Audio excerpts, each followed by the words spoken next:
Ryan Reynolds here from Mint Mobile.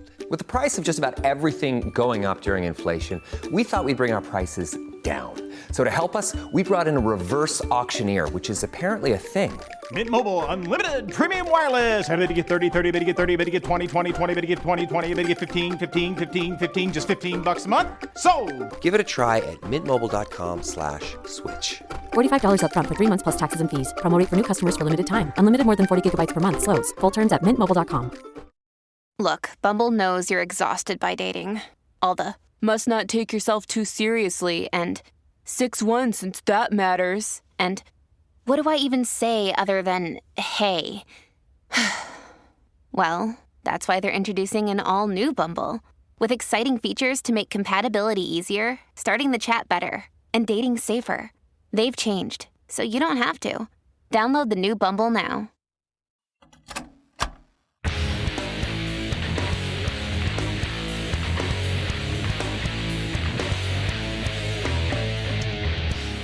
Welcome to My Weekly Mixtape, a podcast that takes the classic mixtape approach to building a modern playlist. I'm your host, Brian Colburn.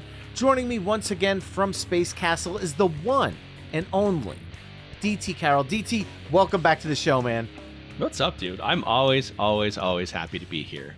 And I am so happy to have you back. And this time we're going to do a different type of episode. Tonight, we're creating a playlist that I think might confuse some people by the name alone.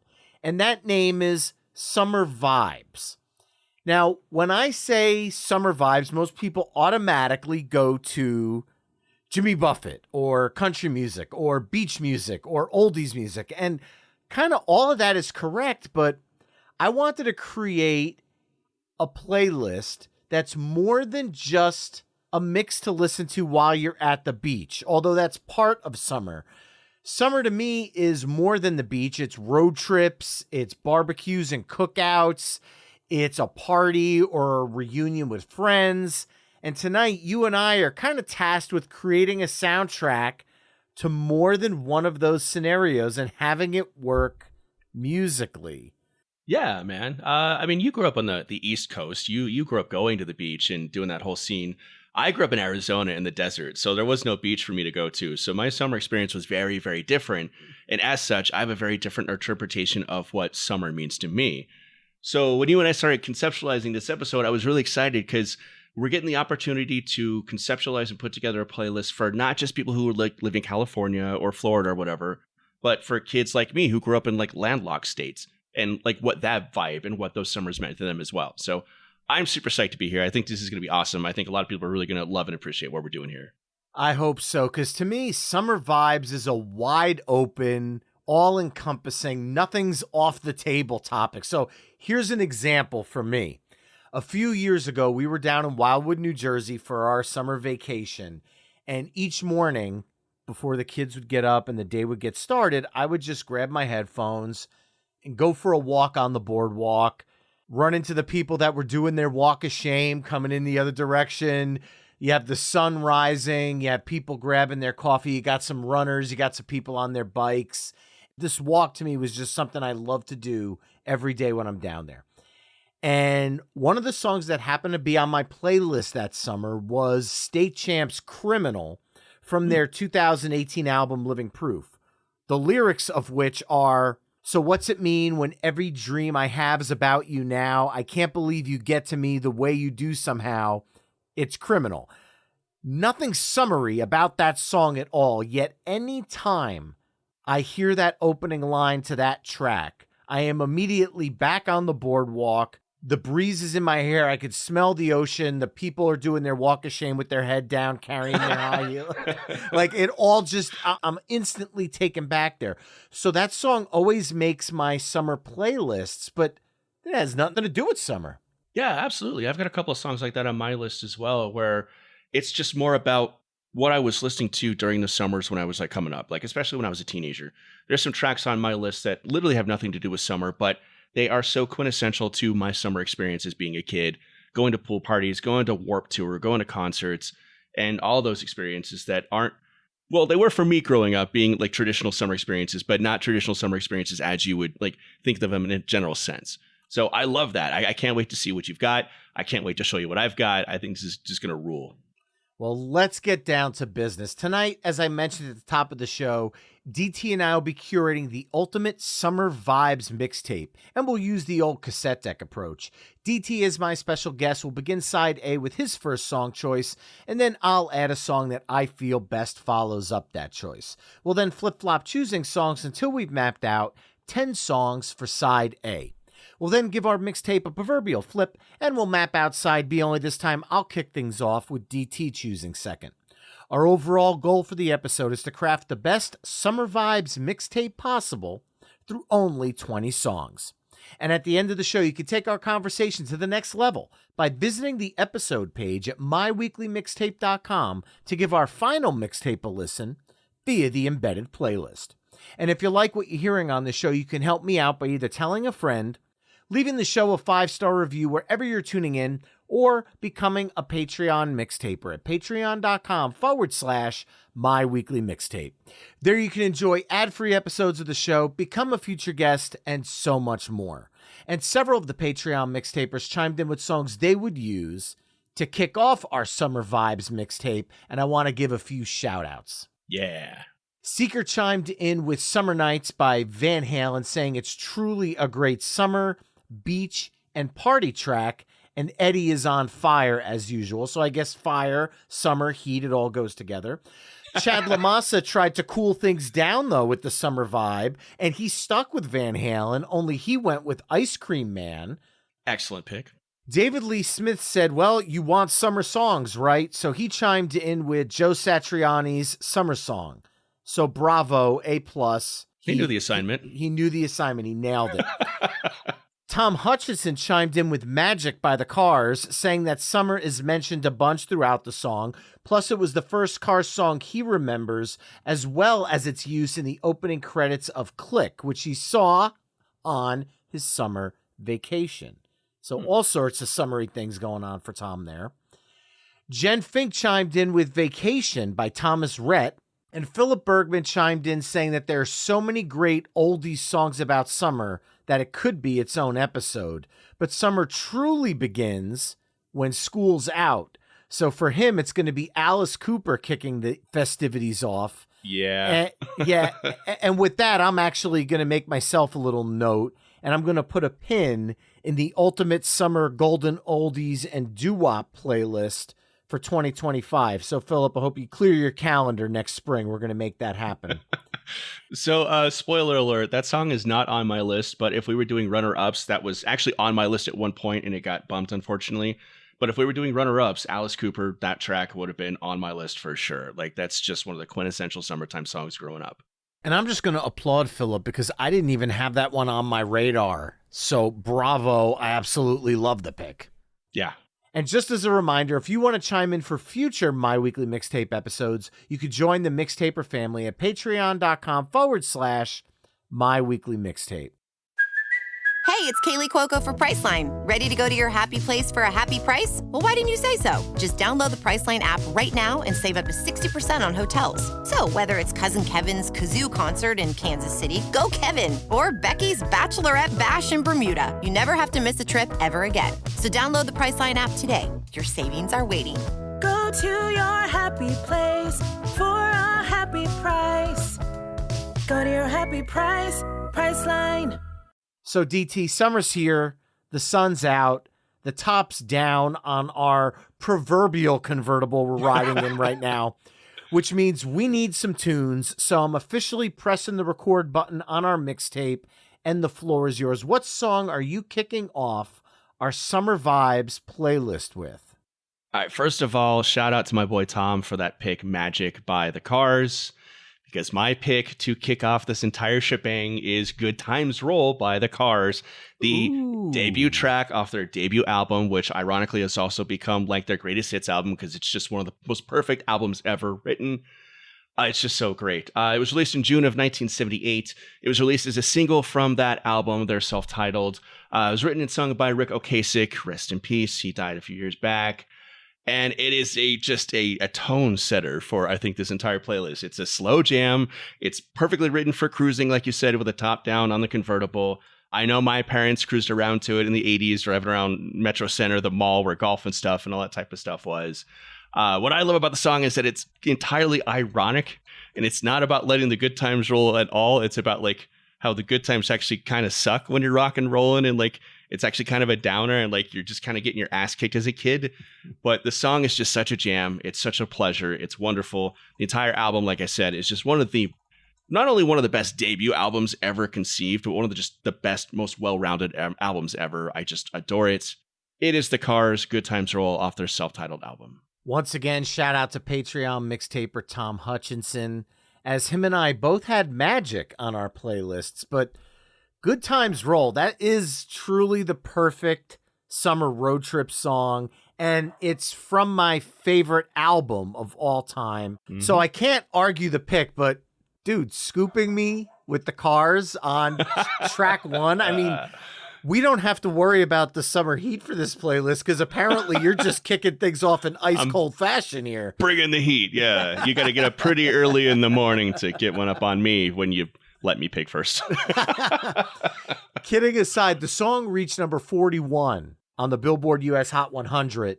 To me, I'm shocked it wasn't a top 40 hit, but the Cars would go on to have many of them. So if you're a fan of the band, I highly suggest going back and checking out episode 39, the Ultimate Cars playlist, for a real deep dive into their incredible legacy. And I should probably point out that Buddy, the mascot for my weekly mixtape, my puppy, is downstairs currently playing with my kids right now. So if you hear that barking in the background, I apologize. It's Buddy just making himself known. But cover songs, Power Man 5000, 1999, Tonight the Stars Revolt. They covered the song on that album. And with that, I've talked about the Cars' self-titled album on several podcasts, most recently the Ridiculous Rock Records Review podcast. I've talked about it on the IF and Love This Record podcast. I've talked about it on Pick a Disc podcast. I'm kind of like we're going to do an album episode about the Cars self-titled. Let's give Brian and I'll talk about it 500 times. I love this album so much. But since you scooped it and you scooped my favorite album, I'm going to kick me off the podcast and ban me forever. Yes. Now I got to go find somebody to finish the rest of this episode. But no, what I am going to do is get my favorite artist out of the way so you don't scoop that as well. So we're going to bring Mr. Petty into the pick here, and we're going to stick with the Good Times Roll theme. And when you think about a Tom Petty road trip, let me think. Good Times Roll ends, and the opening guitar riff from Mike Campbell counts you down or walks you down into Running Down a Dream from 1989's Full Moon Fever, reached number 23 on the Billboard US Hot 100 and topped the Billboard Album Rock Tracks chart. Running Down a Dream is a quintessential road trip song. Yeah. And let's just be honest, when you take a road trip in the winter and it's cold and you're like all bundled, I don't know if in Arizona, I mean, cold for you might be like 80, but that's Christmas weather right there. Yeah, actually, exactly. Literally. Yeah. So in New Jersey, when it's like 10 degrees with a wind chill factor of hovering around like 2 or 3, and you're driving up to New Hampshire where that's like the high and the low is like -20, and you're bundled up and you're going on a road trip, and every time you get out of the car, you got to throw your jacket on. It's not the same as when it's summertime and you're in a t-shirt and shorts with your sunglasses on, you roll the windows down, you turn the music up. That's a road trip. And Running Down a Dream, when I hear that song, I see a sunny, beautiful summer day. And Tom Petty is the one who's narrating it for me. It's a reason why every country artist ever name checks Tom Petty in their song. Tom Petty on the radio, I bet you 9 times out of 10, it's Running Down a Dream. Yeah. Like what's also interesting is like Tom Petty name checks, it's Del Shannon, isn't it? Yep. Runaway. Yeah, Runaway. Me and Del were singing a little Runaway. I love the pick. I love the album. I freaking love Tom Petty. That was what? It was a single off of his first solo album, like Post Heartbreakers. And he just knocks it out of the freaking park. Like the song is just wonderful. The song is actually co-written by Jeff Lynne from Electric Light Orchestra, and would also be his bandmate in the Traveling Wilburys, which is one of my favorite bands of all time.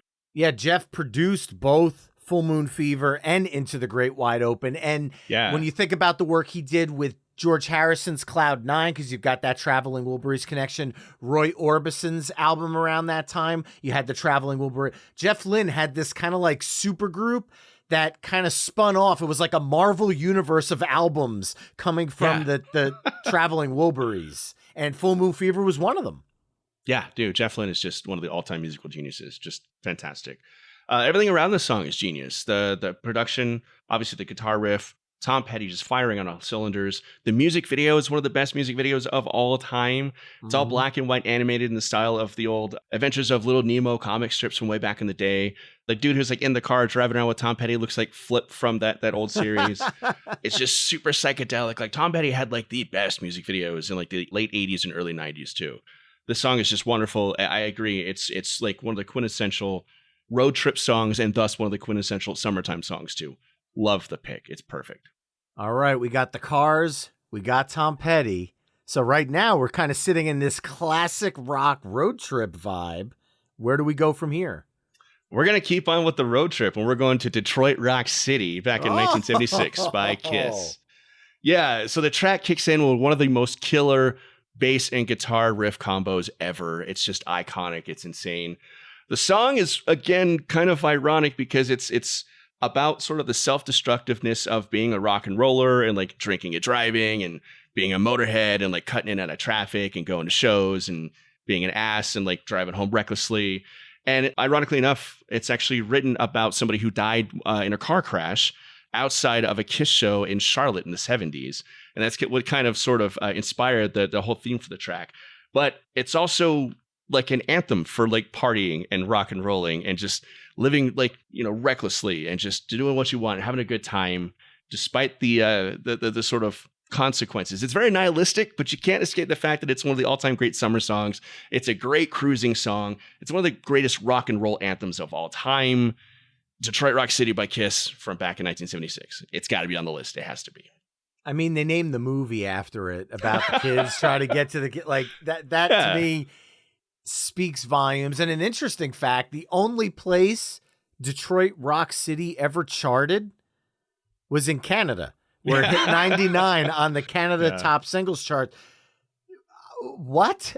Canada knows how to party, man. They get down. I guess they're losing their minds in Detroit Rock City. But that said, it served as the opening to many, many, many Kiss concerts, including all of the stops on their quote unquote final tour. Because who knows? I don't know where this Avatar thing is going to land, but I'm certain there'll probably be some Avatarian performances of Detroit Rock City to look forward to in Kiss's future. I don't think Kiss is done. How many times have they said they're done and they come back like 2 or 3 years later? Gene Simmons, for as much of a musical genius as he is a greedy SOB, and that man loves money. They're going to be back on tour soon enough. I guarantee it. I think they should just do like a residency in Vegas. I think that'd be wonderful for them. And honestly, I'd be fine with them just saying, look, guys, we retired the costumes. Yeah. Go back to the late 80s, early 90s vibe and just go out there and play your instruments and play the songs for the people. Paul Stanley is like 75 years old. He doesn't need to be ziplining over the crowd anymore. Gene Simmons doesn't need to be trying to like hold a bunch of like flammable liquid in his mouth and spit fire. Like they could bring it down and just do like a chill show. I'd be down to see that, honestly. But I also bet you there'd be Kiss fans right now that are screaming and throwing their podcast listening devices across the room. Probably. And I understand that because the theatrics of Kiss are such a huge piece of that puzzle. But in my mind, if they were to go back and say, look, let's revisit the Unplugged era that we did with MTV and go out and do a tour with no makeup, I'd be open for that. Kind of strip the songs back a little bit. But anyway, cover versions from the 1994 Kiss My Ass classic Kiss Regrooved album. Mighty Mighty Boss Tones did a really cool punked up rendition of that track. Yeah, it's dope. Yeah. All right.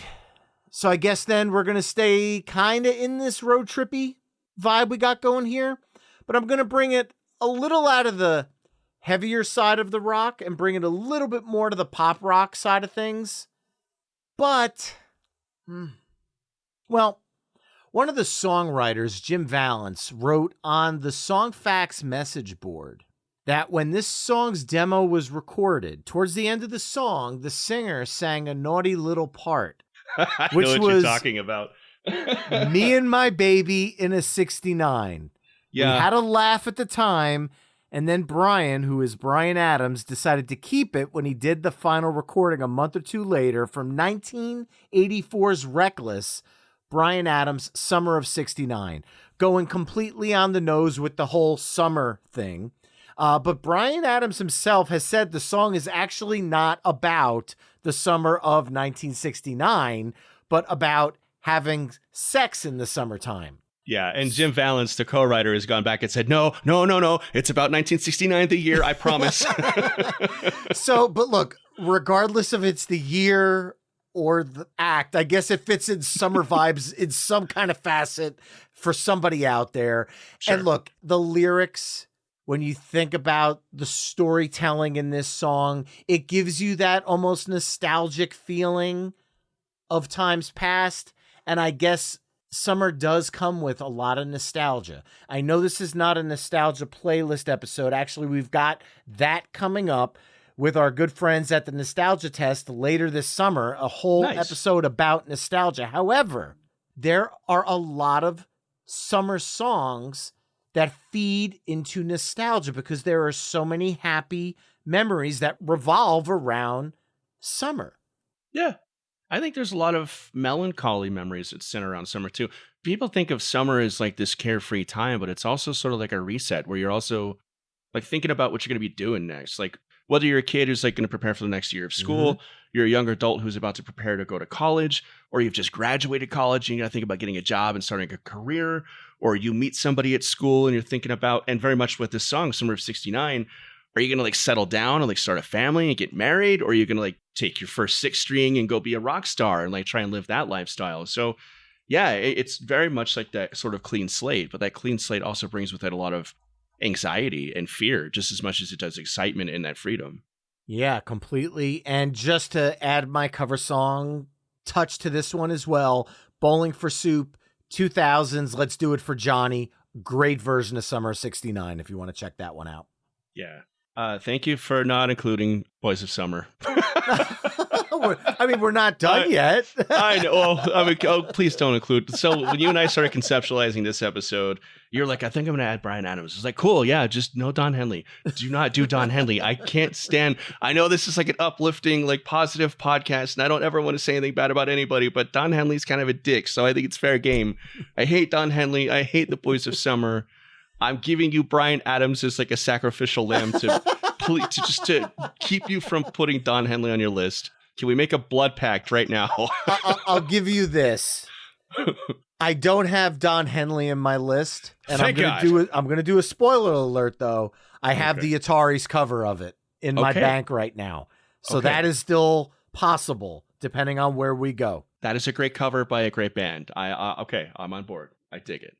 All right. Well, following up Summer of 69, whichever direction you want to take that song, where do we go from here? We're going to keep it discreetly sexy. We're going to go a little bit more poppy. My next pick is the May 1985 single from the April 1985 album by Prince and the Revolution, Around the World. The track is Raspberry Beret. Nice. I love this song. This song is just a deceptively simple, fun, bouncy bop about working in a dime store, and this girl walks into the wrong door and she's wearing a weird hat that catches your eye, and you can become infatuated with her and you want to talk to her, and ends up turning into like a summer romance type thing. It's just a fun, breezy song that to me just encompasses that sort of carefree summer day feeling. It's one of those just throw on the vinyl, like get some house cleaning done during the summertime. It's just the whole album is like that. It's very light and fun and just joyful. And that was Prince in a nutshell. Like, again, rest in peace. Just what a happy human being. Well, he wasn't that happy, but he worked to spread happiness and joy to everybody he knew, especially through his music. And this is one of his more happy and joyous and just wonderful, just fun poppy songs. So to me, it encompasses the feeling of summer. I think it definitely demands being on the list amongst many other Prince songs, but this is the one I'm sticking to. Reached number 2 on the Billboard US Hot 100, which is interesting because when you think about the names that kind of ruled the charts in the 80s, the Madonnas, the Bruce Springsteens, Prince is in that mix. I always assumed Raspberry Beret was a number 1 hit. I was actually surprised to see it only hit number 2. Yeah, But only 2.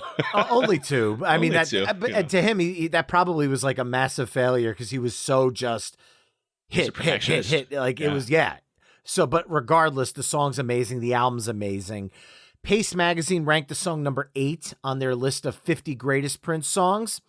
And American Songwriter ranked it at number 4 on their 10 greatest Prince songs. It's like I said, it's deceptively simple. It's actually very well written with a lot of strings and a lot of orchestration happening.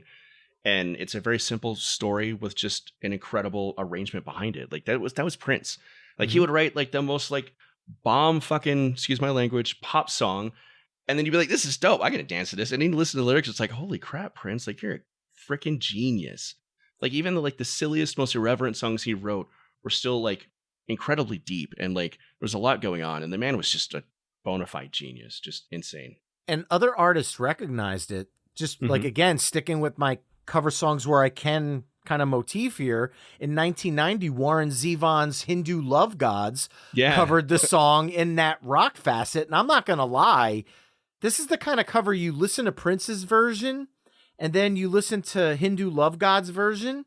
And if you play them back to back, you might not realize you're listening to the same song twice. Yeah. And I think Warren brought this Neil Young meets indie rock REM kind of flair to the track and kind of strips away the dance elements, but makes it powerful through the lyrics and the storytelling that Prince did in the original. Yeah. So again, a strong song can be translated many different ways. And I think that's a perfect example of taking the genius that is Prince and kind of adding your own stamp to it. And I love both versions. Yeah, and I love the fact that it's not just like a straight cover. It's a different interpretation. That's one of the things I love about really good cover songs. And Warren Zevon is just a genius in his own right, too. Like, that's somebody I could talk for another hour about. But I won't tie you up. We'll move on to your next pick, Brian. Yeah, I'm going to lean into the poppier side of Raspberry Beret. All right. And I'm going to go with a song that's an album cut, meaning it wasn't officially released as a single for this artist. And it charted in Malaysia, Ireland, New Zealand, Australia, the UK, and Canada. And then it reached number 29 on the Billboard US Hot 100. After the song had a viral resurgence when clips from Taylor Swift's Eras Tour started going viral. And I'm going to go with from 2019's Lover, Cruel Summer from Taylor Swift. Now, I know people are screaming, and I know the Taylor Swift haters out there are angry, but hear me out. I am a rock guy, but I love all kinds of music, and I have 2 girls that adore Taylor Swift, and hearing them sing these songs all last summer because of that Eras movie and those viral clips, it's so special to me. When I hear Taylor's version, I'm always going to hear my children in their childhood voices singing that song. We're already a year removed, and my oldest's voice has changed. It's gotten older, a little more mature. My youngest her voice is starting to grow up a little bit out of the child voice. And I feel like, to me, it's one of those songs that's always going to be a reminder. And I'm going to look back at Cruel Summer years from now and remember the summer of 2023 when the girls did nothing but sing this song. So it's a very special song to me. And cover versions, I'm going to embed this one on this episode page at myweeklymixtape.com because I've been singing this guy's praises since I first discovered him at the beginning of the year. And had I known that this album was out when you and I recorded our songs of 2023, Teddy Swims would have made the list in a heartbeat. Yeah. But his cover of Cruel Summer by Taylor Swift from the BBC Live Lounge needs to be heard. So I'm going to embed that because Swiftie or not, I love what Teddy Swims is bringing to the table musically, and it's a great cover. So yeah, I know the Taylor Swift haters are not going to be happy, but the Swifties who are listening are. Yeah, okay. First of all, even if you're not a Taylor Swift fan, you can't sleep on this track. I mean, go if you think you don't like Taylor Swift, and you're more than welcome to your opinion. I'm not the hugest fan, but Cruel Summer off the album Lover is actually a really great track. It was actually co-written by Annie Clark from St. Vincent. So it's different from the rest of Taylor Swift's like discography in that it's more richly composed. It's very warm and synth based. You can totally hear the St. Vincent influences on it. And it's kind of a weird one because, like you said, the album came out in 2019, but it kind of went viral and kind of like became like a chart topper in its own right. And then people were like, why wasn't this released as a single? Like, what was the deal? Tay-Tay. Yeah. And she's like, okay, fine, let's release it as a single in like 2023, like 4 years later. And then it became a chart topper again. And it's actually, like I said, it is a solid pop song. And it's not as poppy as you think it would be. It's a little bit darker, a little bit warmer, a little more rich than the song she's famous for. And I will never sleep on synth pop. I love me some synth pop. So I don't think this song needs to be justified through the lens of your children enjoying it, because I think it's a legitimate pick and I think it belongs on this list. I think it's great. Also, it has summer in the title, so whatever. There you go. Well, what are you going to come out of Tay-Tay with then? Okay, if we are going pop goddesses, we're doing, well, Cruel Summer's not really a dance song, but I feel like dancing, Brian. You feel like dancing? It's Why Memorial not? Day as of recording this episode. I've had a couple of beers. I'm having a great time talking with one of my good friends about music. I'm in a poppy, dancey mood. I'm going to keep that pop vibe going. It's Dua Lipa, Break My Heart. It was technically a 2020 release as a single from the album Future Nostalgia, but the song caught on that summer, and it actually was nominated as Song of the Summer by MTV Video Music Awards that summer. It dominated the airwaves and TV and everything everywhere. It's just an awesome song. It's got a killer hook, and I'll talk about that hook in just a second because a little bit of controversy about that hook. But the first time I heard the song, the first time I fell in love with Dua Lipa, I was actually visiting Colorado in 2020 during the summertime, and I was out visiting some friends and some relatives. It was like towards the sort of like, we're kind of cooling off after COVID type of thing, and I just needed to get out of where I was. So I came out, spent some time with friends, did the whole safe social distancing thing, drank a lot of beers outside. But this song, every time we turned on the radio or got in the car, this song was playing, and I was like hooked. Like by the time I was done with the long weekend visit, like I knew all the words. And then I came back and I listened to Future Nostalgia, and I fell in love with the entire album. The album is fantastic. And then I saw Dua Lipa and I fell in love all over again because, my God, that is one of those beautiful women I've ever seen and one of the most talented. The song is just a full-on dance just anthem. It is just killer. The bop is there. The attitude is there. I love it. But there is that small caveat I talked about in that Michael Hutchence and Andrew Ferris from INXS have actually retroactively been added as songwriters for the song due to the fact that the main riff is very, very close to Need You Tonight by INXS. So it's like interpolation, I guess would be the term for it. If you go back and listen to both songs, it's very close. I don't think it was intentional, but it's one of those riffs that's just undeniable. So Dua Lipa had to like pay her dues and like issue the apology and, you know, do a little bit kickback to INXS because Need You Tonight is a fucking incredible song too. But yeah, my next pick is Dua Lipa, Break My Heart off of Future Nostalgia. I think she just owned the summer of 2020, quite frankly. Reached number 13 on the U.S. Billboard Hot 100 and topped the mainstream top 40. I'm going to be honest with you, DT. It was that syncopated riff that drew me to the song in the first place. And when you think about that from a songwriting situation, I kind of understand where Andrew Ferris and Michael Hutchence obviously came from. But if you remove that from the song, I think you kind of remove the heart and soul of the song.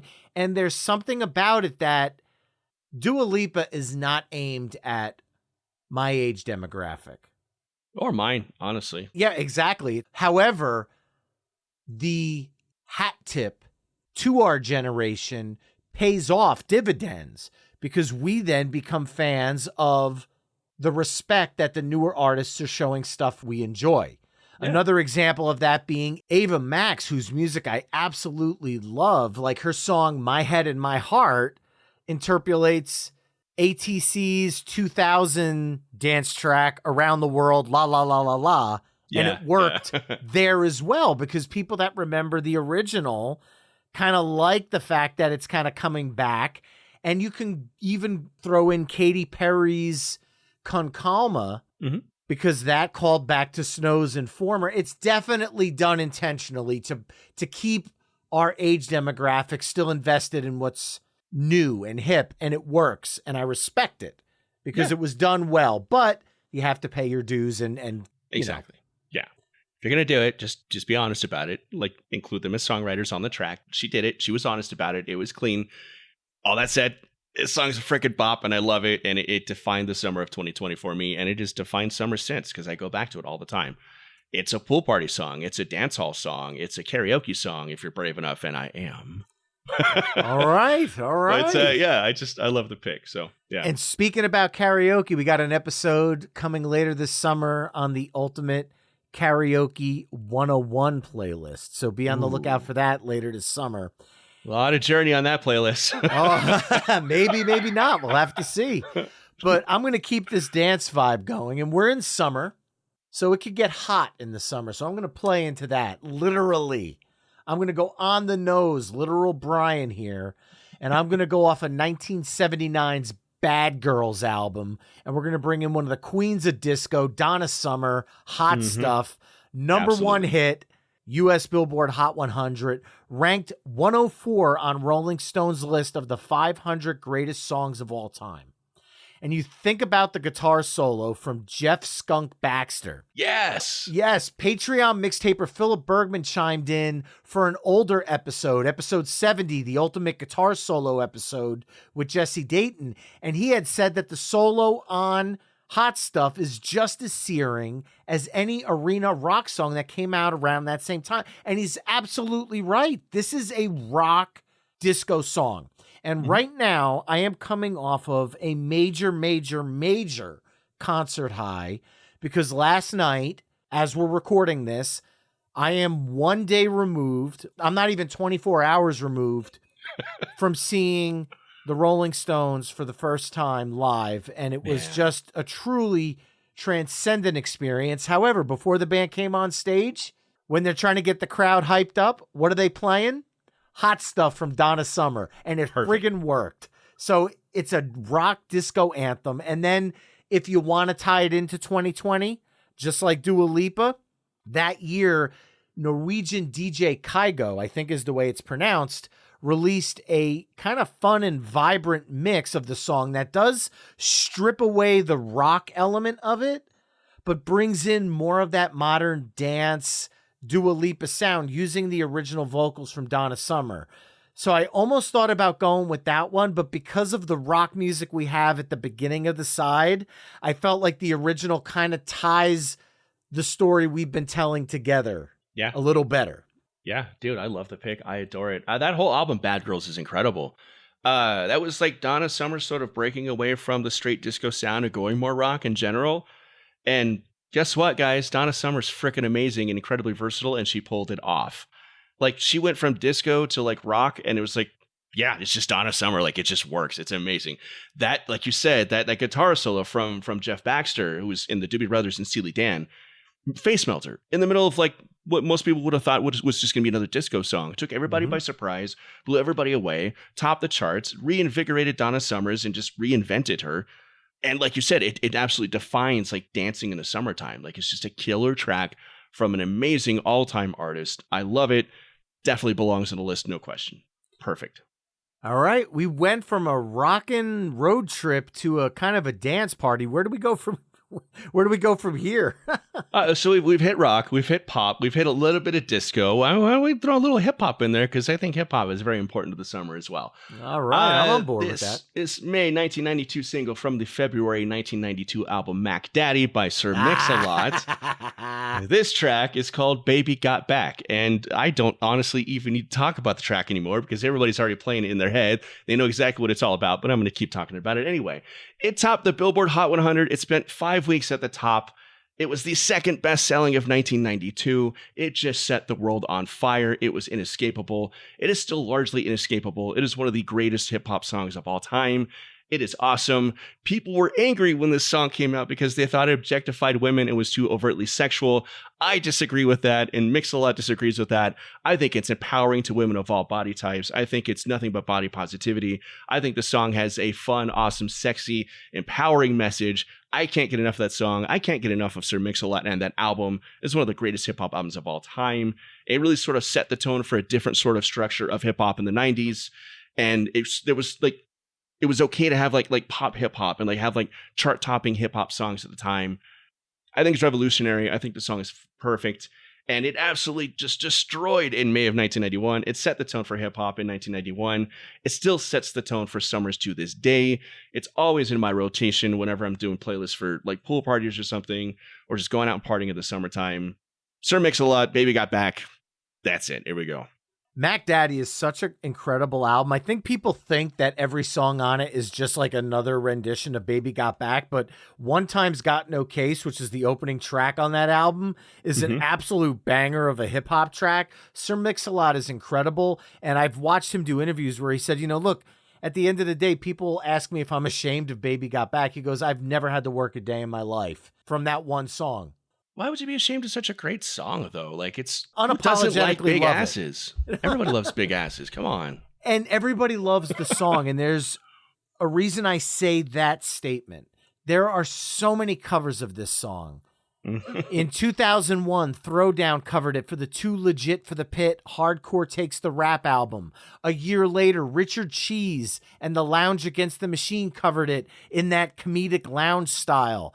In 2007, The Grand Scheme, that's SKEEM, covered the song for kind of a punk rock variety, almost kind of ska-esque. It's really hard to describe the chorus. It's one of those songs that you want to kind of like dance like it's 1929. Like doing the Charleston to a song about big asses, yeah. Yes, you definitely do with the Charleston during the chorus of their version. It's awesome. And then in 2008, Vanilla Ice covered the song. But he didn't use that rock sound he had been bringing to albums in the late 90s, early 2000s. Instead, he did it as a straight color by numbers rendition. So it's almost jarring. Yeah. Because he's covered his own songs in nu metal form. If you look up his Hard to Swallow album, there's a track on it called Too Cold. And Too Cold is basically the nu metal version of Ice Ice Baby. So I was kind of surprised he didn't bring that flair to Baby Got Back. But regardless, I love that pick. And to close out side A here, I'm going to lean into that hip hop.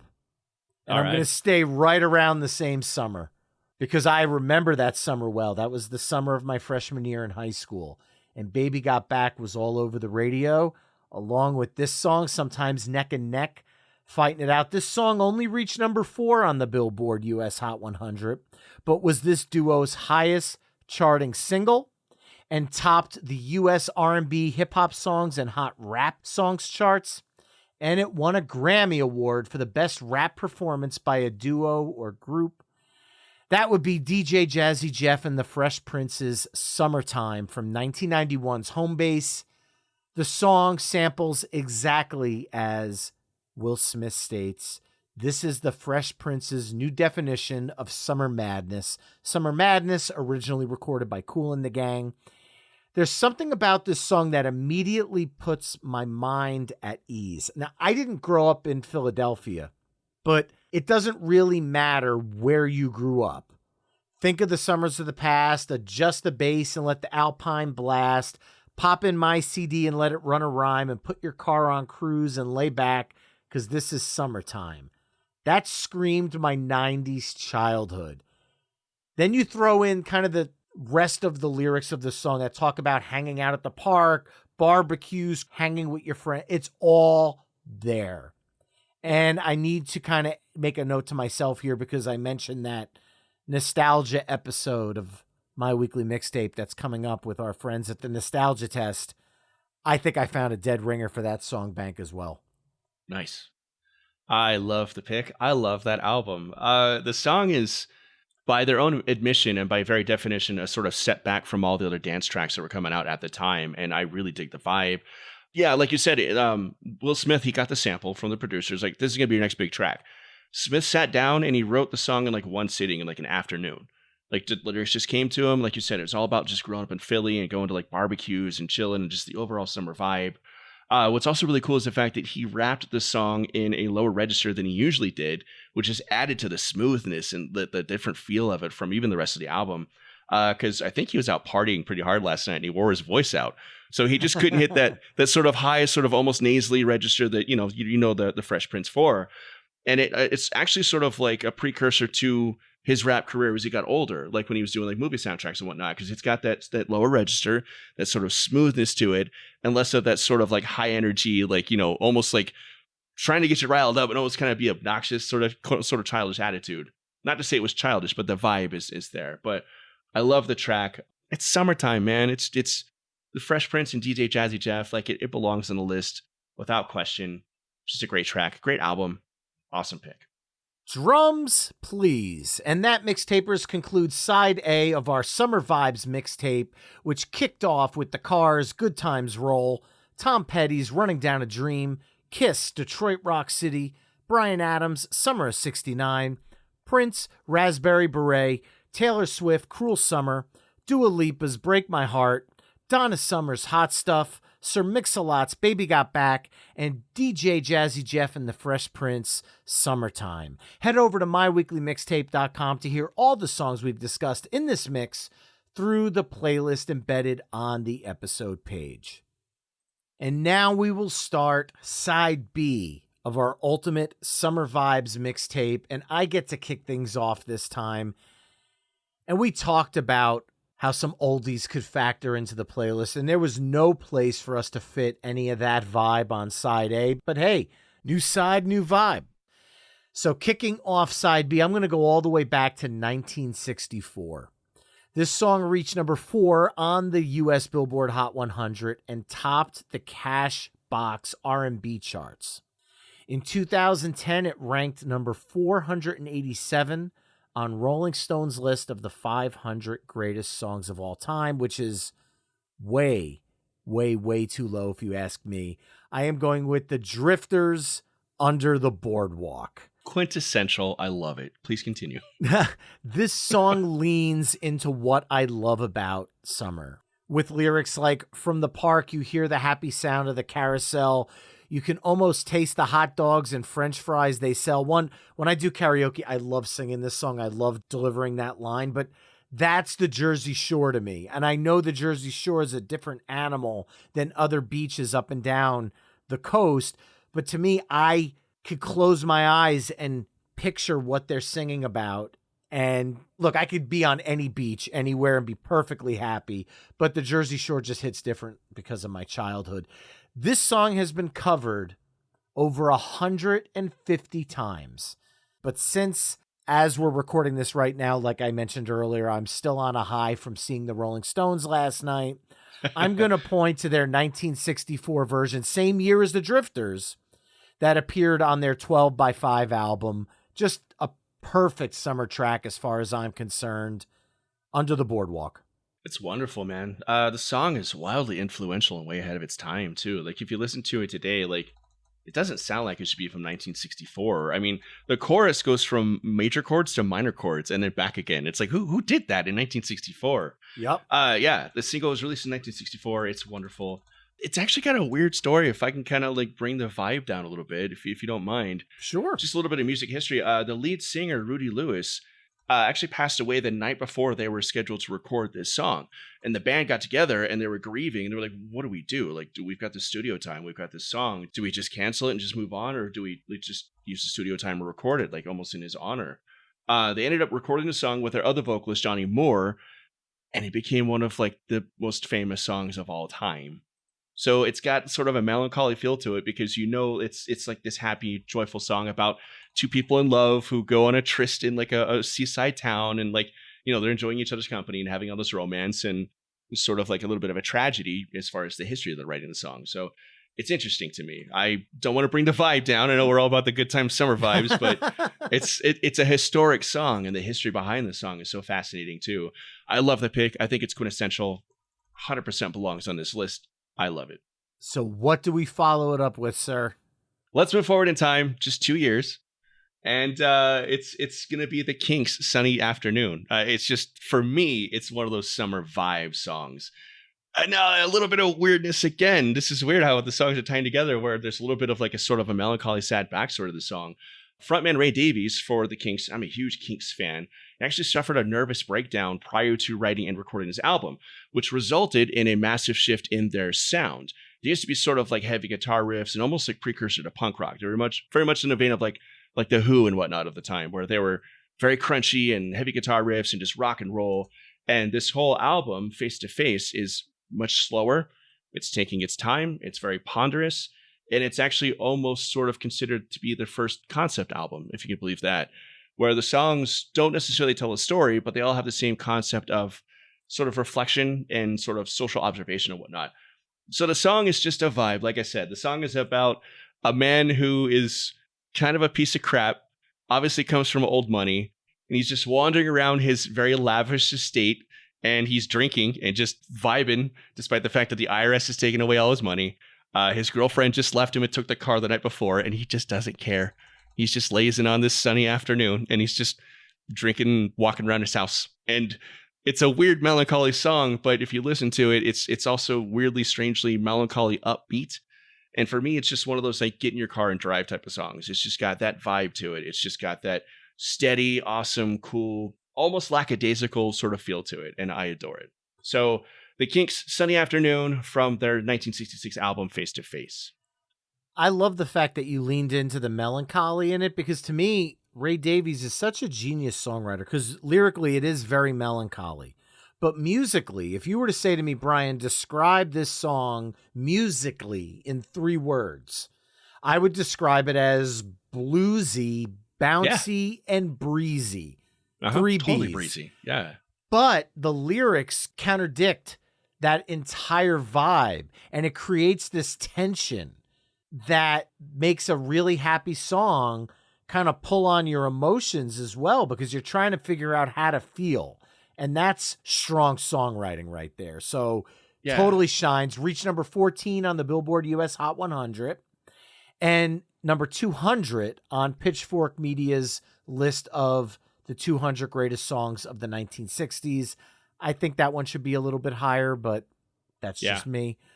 Coming out of that, I feel like we've gotten to a point now where we're talking summer vibes, and we haven't really leaned into, and I started to do it with the Drifters, but I really want to lean into what people think when they think beach and that side of the summer vibe. And there are so many artists you can go with here, and I want to cheat because I want to get so many artists in. I'm going to do just that, and I'm going to bring in a little bit of country, and I'm going to make the Parrot Heads happy at the same time. Okay. All right. I think I know where you're going with this. It could be a number of songs, actually, but...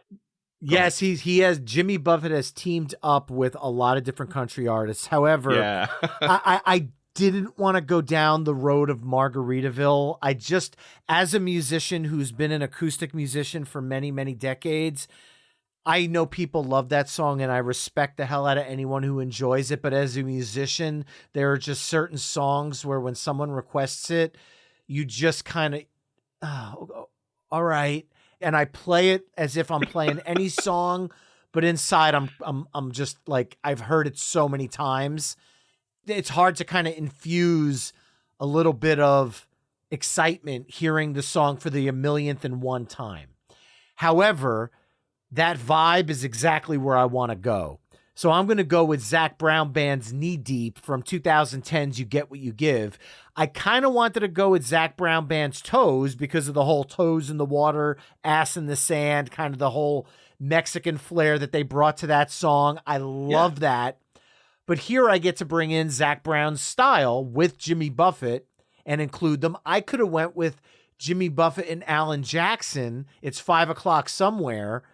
But I don't know. I love both songs, but Zac Brown Band to me is just one of those groups that kind of falls a little bit more into the rock side of things where we have on side A, where it's not such a huge leap into the countryville because Zac Brown Band does rock as well as do country, as well as do island. And I feel like it kind of slides into the vibe. The song reached number 18 on the U.S. Billboard Hot 100, easily topped the U.S. Hot Country charts. And the only worry in the world is the tide going to reach my chair. What would Jimmy Buffett do? Right? Yeah. So Zach Brown Band in and of itself is just a vibe, man. Like almost all their albums and songs could be classified as like a summer vibe if you wanted to. I love the foundation. You get like Chicken Fried. You got Toes, like you said, where it's about tripping down to Mexico and looking at the pretty ladies and drinking way too much and running out of money and just driving back home to Georgia.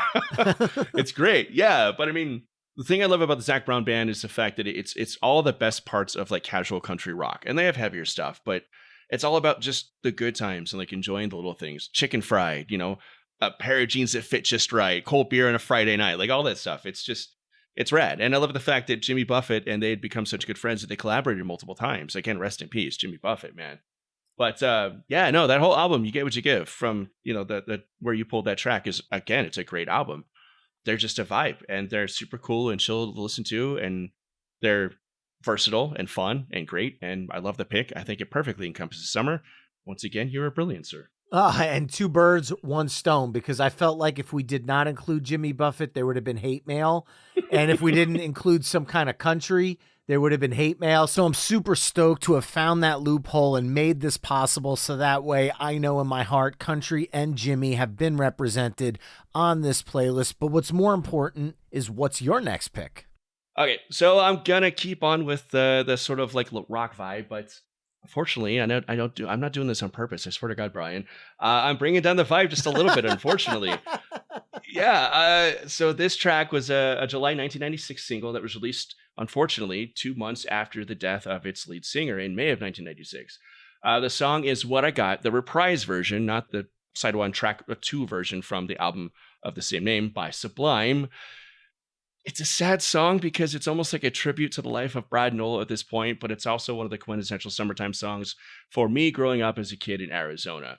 The simplified version, again, I prefer over the original version earlier in the album.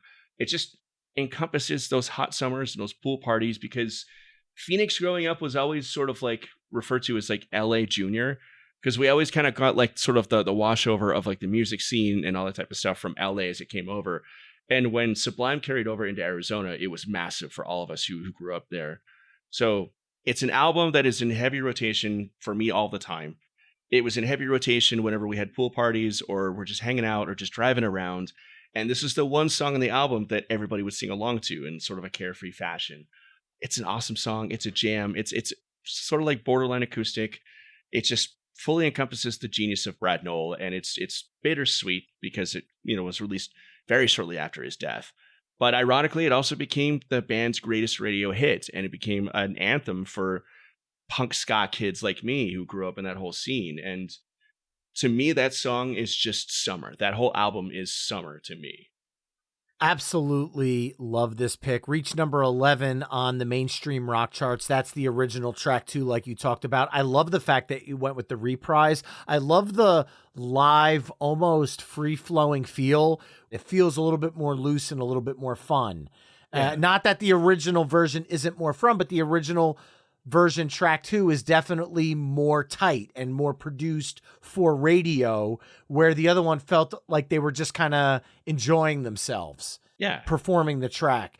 This has been a Colburn and Company closer for the better part of the last decade. We do it as part of a medley that the band and I put together, which consists of Sublime's What I Got, into Chumbawamba's Tump Thumping, back into Sublime's What I Got, into Peter Gabriel's Sledgehammer, back into Sublime's What I've Got, into Fly by Sugar Ray, into Mbop by Hanson, and then back Awesome. into What I've Got to jam out the night. Thank everybody for coming and close out the night. The Hanson is to make sure people are paying attention, and they're always paying attention.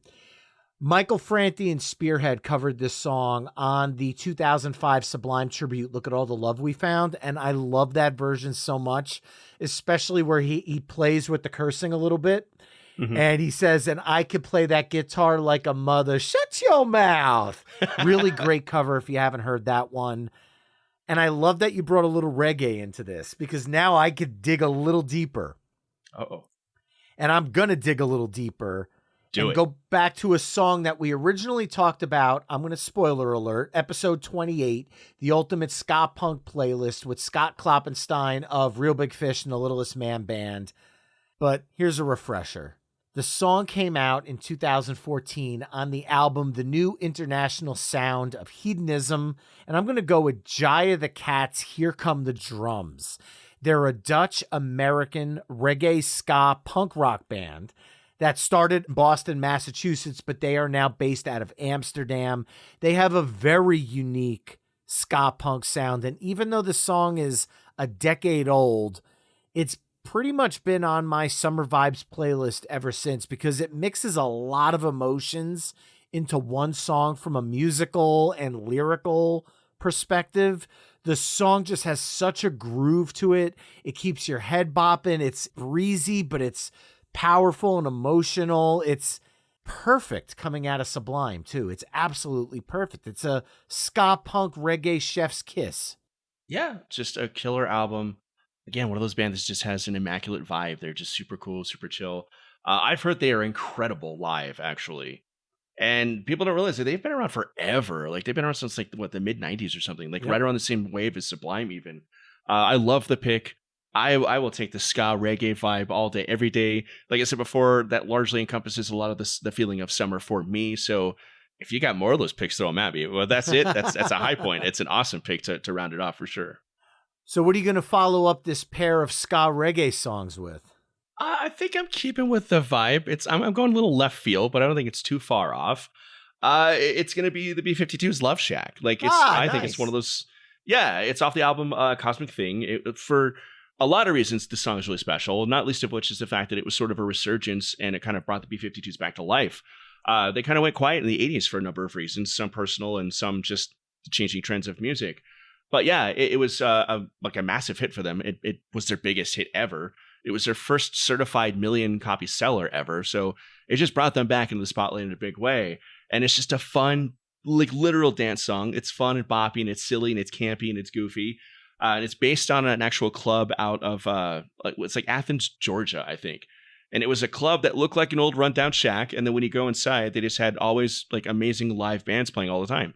And it was people from all ethnicities, all walks of life, all just getting together to dance and sing and play music and enjoy life. And I think that's what it should all be about, all being encompassing. And the place had the actual Love Shack. It wasn't called a Love Shack, but the place that the song is based on actually also does have an old tin rusted roof. So that's where the lyric comes from as well. But just a great song. The B-52s are so wonderful and so campy and so genuine and sweet and fun. And Love Shack for me is just one of those songs that took off and it was like June of 1989 and it's just never stopped being a summer anthem for me. All right, you're at karaoke. Let me hear your best Tin Roof Rusted. Your what?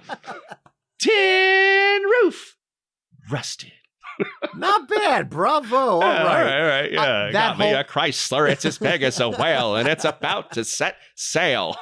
That album is so much fun. The title track is actually in my bank, which was not a hit. But Cosmic Thing, there's something so fun about that song. I was thinking about it in that spot that I ended up using Donna Summer's Hot Stuff with. So I'm glad the B-52s actually got included tonight.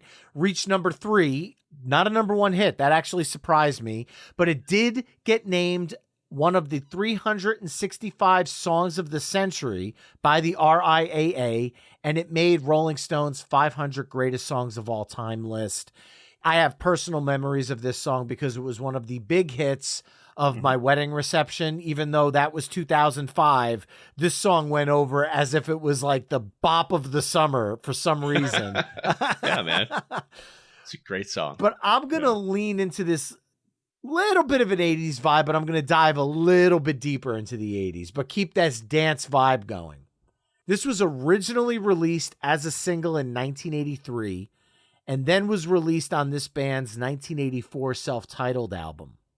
But it wasn't until a little film that us 80s and 90s kids grew up with, The Karate Kid, that elevated this song to number 9 on the Billboard US Hot 100. You know where I'm going. I know with it. this. Yeah, of course. Yeah. Bananarama, Cruel Summer. 100%. I mean, this is the second time I'm pulling out a Cruel Summer for this playlist. We got Tay Tay on side A. We got Bananarama on side B. So the full spectrum. It's a summary of Cruel Summer. We've got from Tay Tay to Bananarama.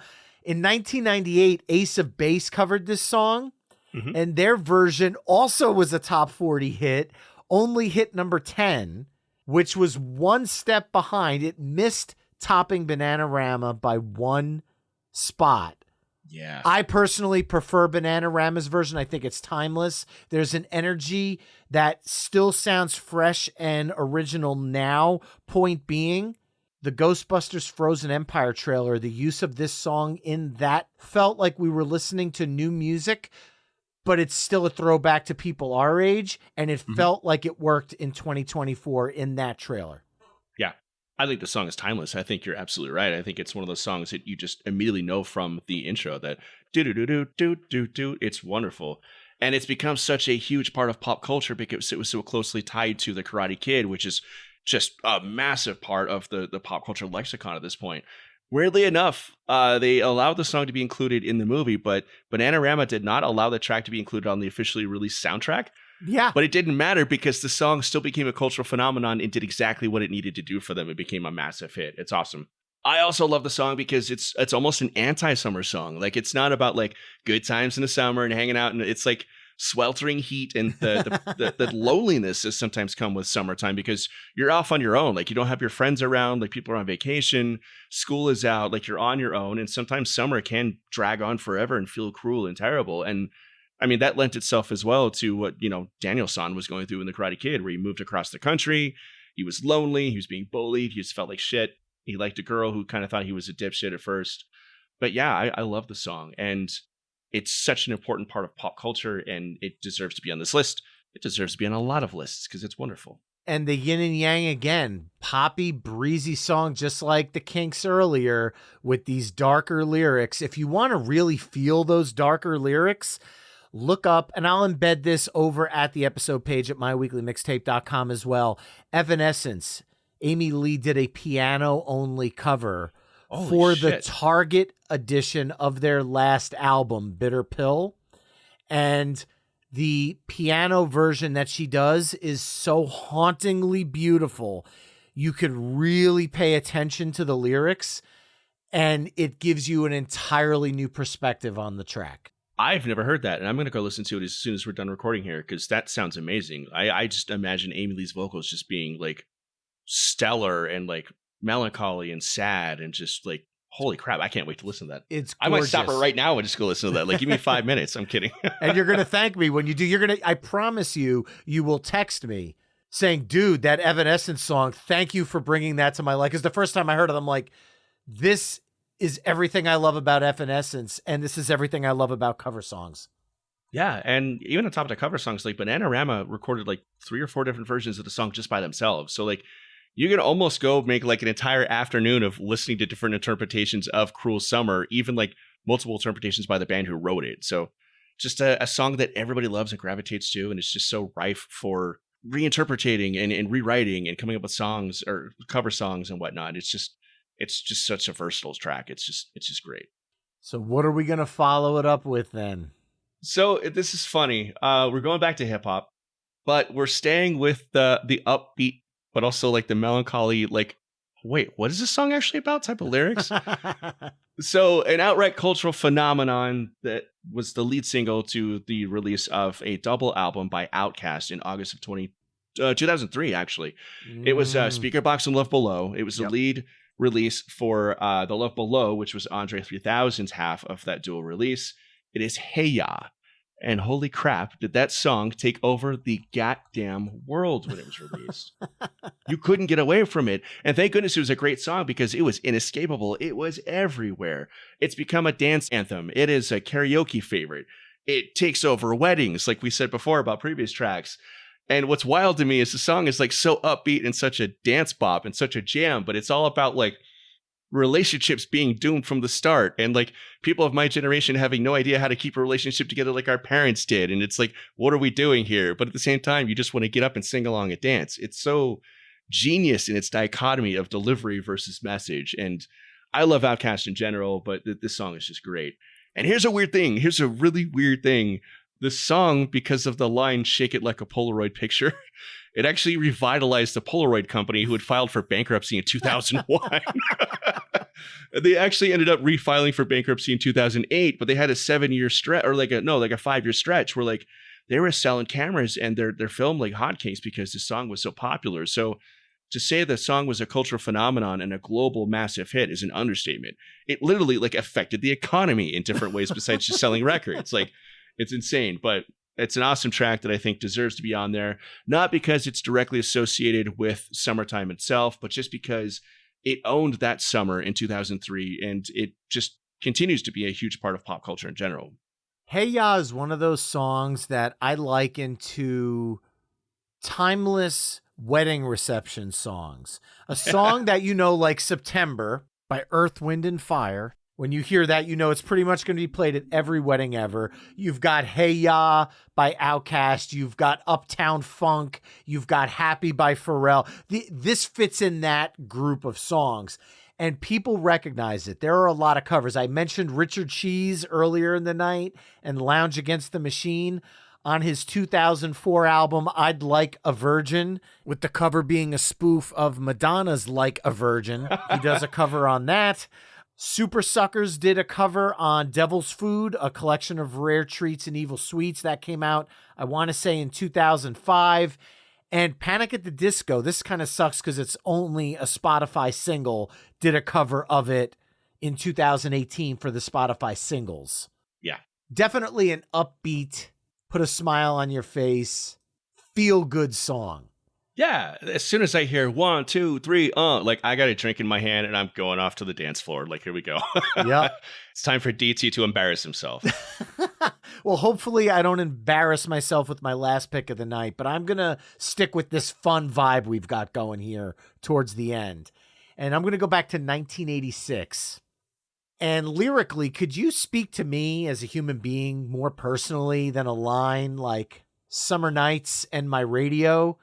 From 5150, I am going with Van Halen's "Summer Nights," the first song recorded by the Van Hagar lineup of Van Halen, but sadly never released as a single.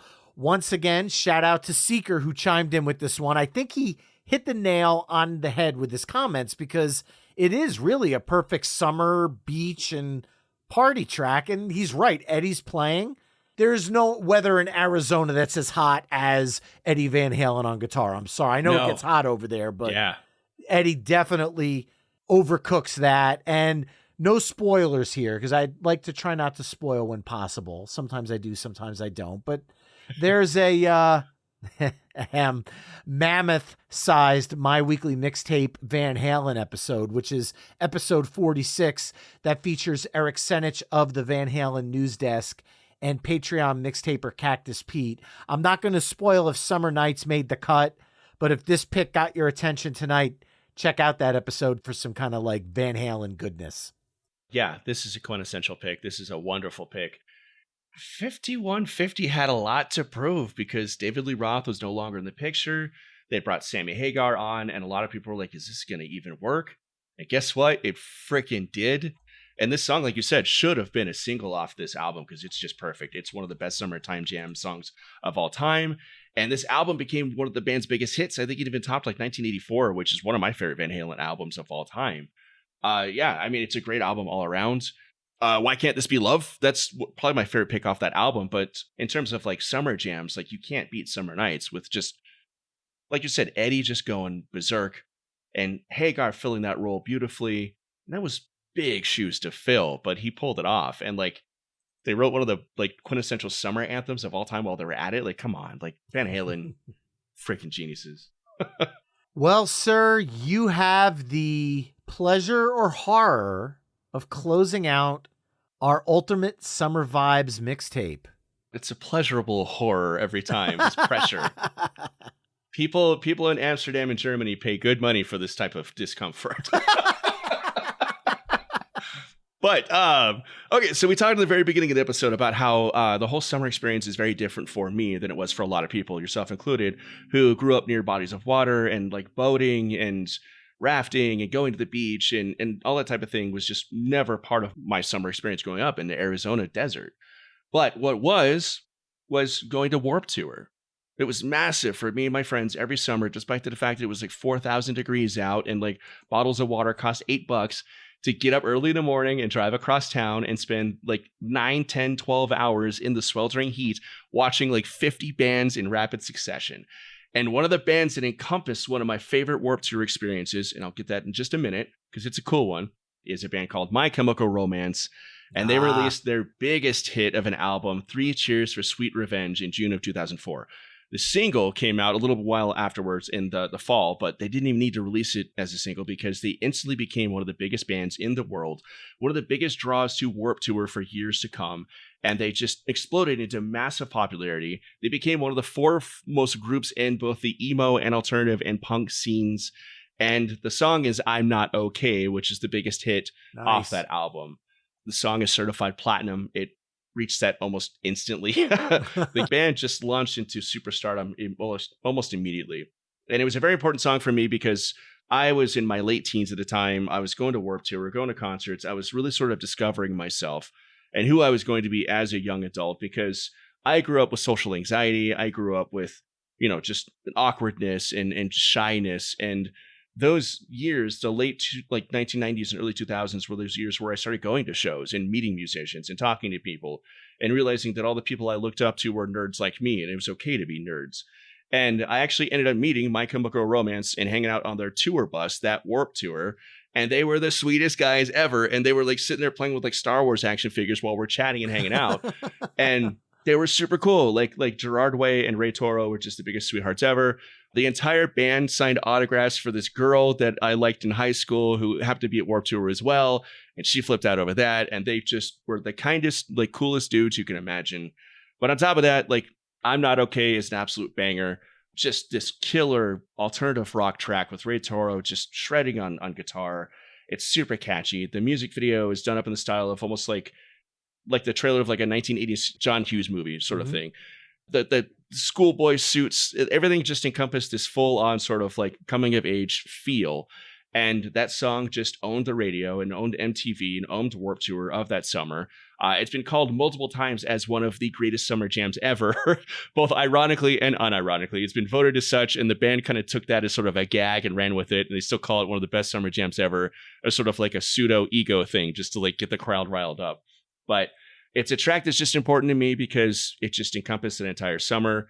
You couldn't get away from it on the radio, so we just fully embraced it, and it was always on the radio when we were like cruising around.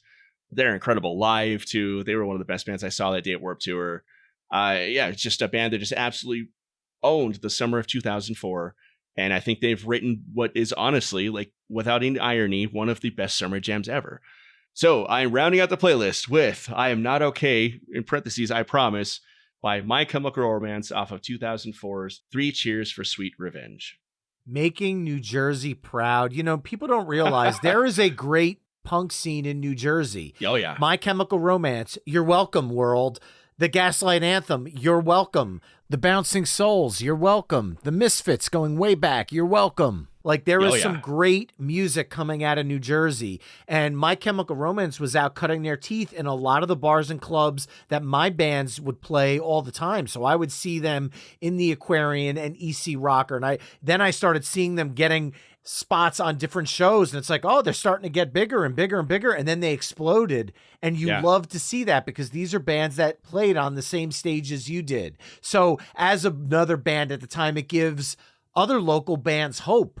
Because if you can find what connects with people, New Jersey is a hotbed for great music. And they proved it with this song.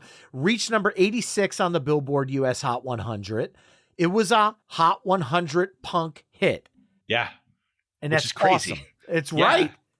And an awesome way to close out because it kind of goes back to the rock side of side A.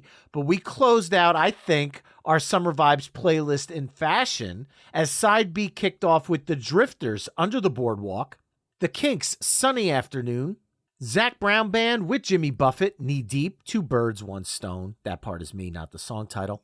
Sublime's What I Got, the reprise version. Jaya the Cats, Here Come the Drums. The B-52s, Love Shack. Bananarama's Cruel Summer. Outkast's Hey Ya. Van Halen's Summer Nights, and My Chemical Romance, I'm Not Okay. Head over to myweeklymixtape.com to hear all the songs we've discussed in this mix through the playlist embedded on the episode page. So DT, you've been on this show many a times, but why don't you remind people a little bit about Space Castle and where they can connect with you? Sure, yeah. You can find me on YouTube at Space Castle Show, or you can just look me up at spacecastle.net.